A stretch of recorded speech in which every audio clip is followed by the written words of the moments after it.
নমস্কার বন্ধুরা, তোমরা সবাই কেমন আছো? আশা করি সকলেই ভালো আছো আর আমিও ভালো আছি। তোমাদের ভালোবাসা আশীর্বাদ নিয়ে আজকে দেখো আবারও চতুর্থ সপ্তাহটাও আমি করে ফেললাম, তো সেটাই তোমাদের সাথে শেয়ার করছি। তো দেখো এখানে আমাদের বাড়ির ফুলই আমি এখানে আকন্দের মালা, আমরা কিন্তু আমাদের বাড়ির আকন্দের মালাই বেশিটা দিন দিয়েছি। আমি 2 সপ্তাহ কিনেছি আর 2 সপ্তাহ কিন্তু বাড়ির ফুল দিয়ে মালা গেঁথে পুজো দিয়েছি। তো বন্ধুরা দেখো, তো এখন আমি আকন্দের মালা গাচ্ছি। তারপরে আমার বাপের বাড়ির থেকে,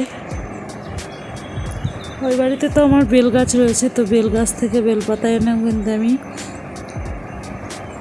জল ঢেলেছি। তো যাই হোক, ওই মালা গেঁথে জল ঢালি প্রত্যেক সপ্তাহতেই।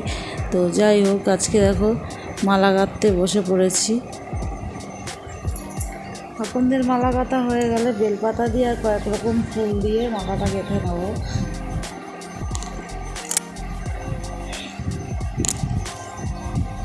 তো বন্ধুরা, তোমরা কারা কারা সোমবার করো সেটা অবশ্যই কমেন্টে করো। আমি কিন্তু সোমবার করছি, এই 4বার হয়ে গেল, 4 বছর, মানে 3 বছর, হ্যাঁ 4 বছর হয়ে গেল। তো আশা করি তোমাদের ভিডিওটা খুবই ভালো লাগবে। তো আমি কিন্তু এরকম নিত্য নতুন আমাদের নিত্য নতুন যে সমস্ত ভিডিও আমি করি, ব্লগ ভিডিও, তো তোমাদের সাথে শেয়ার করি। তো আমি ব্লগও করি, তোমরা দেখেছো, আমি লাইভ করি সেটাও দেখেছো। তো তোমরা যারা যারা আমার চ্যানেলে এখনও পর্যন্ত চ্যানেলটাকে সাবস্ক্রাইব করোনি, তারা অবশ্যই চ্যানেলটাকে সাবস্ক্রাইব করে দিয়ে পাশে থাকবে। আর যারা আমার চ্যানেলে সাবস্ক্রাইব করেছো তাদের কাছে অনুরোধ রইল ভিডিওটা দেখার জন্য। তো যারা যারা এখনও পর্যন্ত চ্যানেলটাকে সাবস্ক্রাইব করে নোটিফিকেশনটা অন করে দাওনি, তারা অবশ্যই করে দিও। তাহলে কিন্তু আমার সমস্ত ভিডিওগুলো সবার আগে তোমার কাছে পৌঁছে যাবে বা আপনার কাছে পৌঁছে যাবে। যাই হোক, এখন দেখো আমি এখানে মালা গাঁথা কমপ্লিট করে পুজোর সমস্ত কিছু স্নান সেরে নিয়েছি। তো এবার সমস্ত কিছু রেডি করবো। আজকে জলটা আমি এত সকালে ঢালছি না, কারণ একটু বাড়ির কাজকর্ম সেরে নিয়েই জলটা ঢালবো। তো যাই হোক, এখন রান্নাবান্না সেরে নিয়েছি, এবার চলে এসেছি পুজোর কাছে।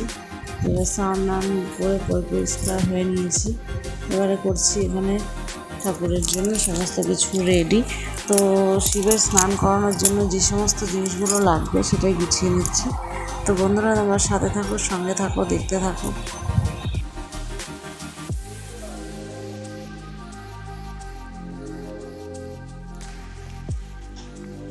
আমি কিন্তু আগের 2 সপ্তাহ করেছিলাম, 2 দিনই প্রথমটায় দুধ দিয়েছিলাম। তো আজকে দিচ্ছি, দেখো এখানে নিয়ে নিলাম কাঁচা দুধ, ঘি, মধু, অগরু, অষ্টগন্ধা।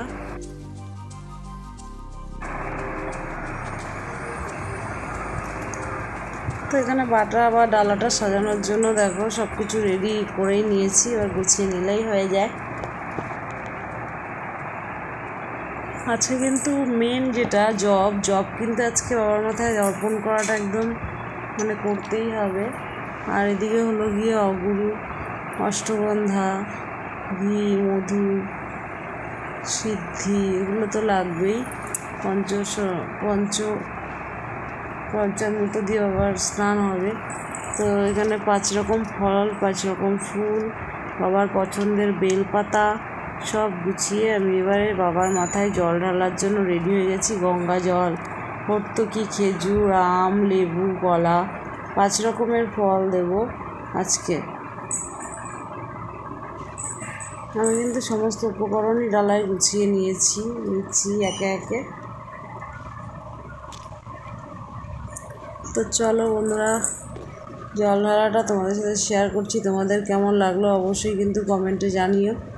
আর তোমরা কারা কারা জল ঢালছো শ্রাবণ মাসে, তারাও অবশ্য কমেন্ট করবে, তারাও অবশ্যই জানাবে।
আমি কিন্তু শিবের মাথায় দেখো ঘি মধু দিয়ে ভালো করে স্নান করিয়ে নিচ্ছি।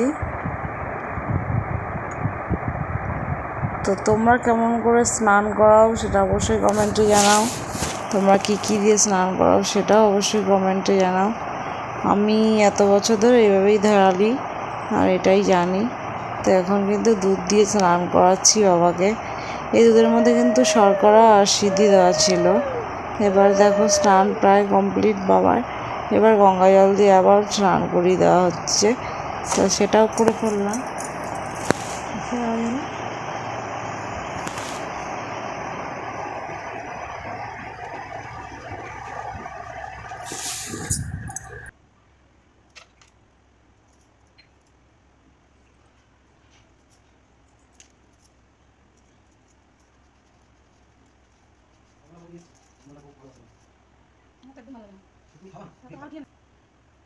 বলবো আর করবো আমি কি করবো?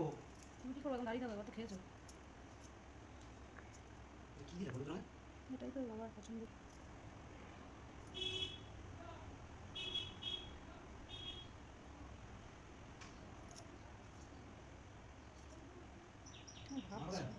মার তো শরীর খারাপ। ঠান্ডা লেগেছে, গা ব্যথা। হ্যাঁ জল দেবো বলছি না। অসহ্য।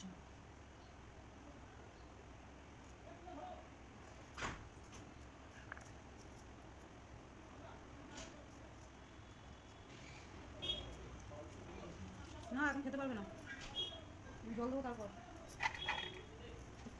আরে ও তো 3টের সময় খায়, এখন তো 2:30 বাজে। বললাম এখন 2:30 বাজে, ও তো 3টের সময় খায় একদিন, এক্ষুনি হয়ে যাবে না।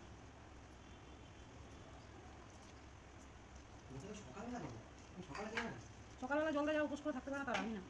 আমাকে দেখেছো কোনোদিনও তাড়াতাড়ি জল ঢালতে? শুধু কদিন ঢেলেছি তোমাকে।